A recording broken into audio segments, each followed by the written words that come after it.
Hello everyone, today in this video we will discuss how to fix if keeps vibrating on Infinix Note 60.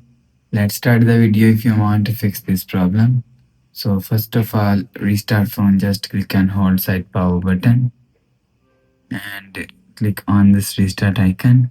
Again tap on this restart icon, you will see your phone is restart. After restarting, go back to home screen. You will see your problem is solved.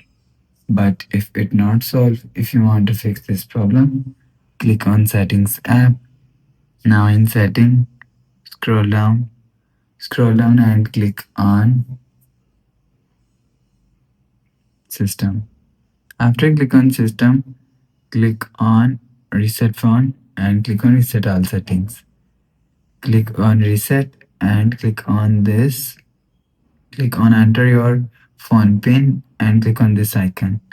After the process, go back to home screen. You will see your problem is solved.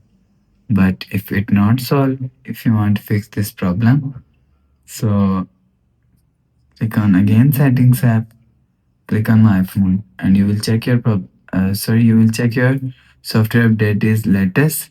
If it's not latest, update your software latest. After update software latest, go back to home screen. You will see your problem is solved. So that's how you can fix if keeps vibrating on Infinix Note 60. If you like the video, please subscribe. Thanks for watching.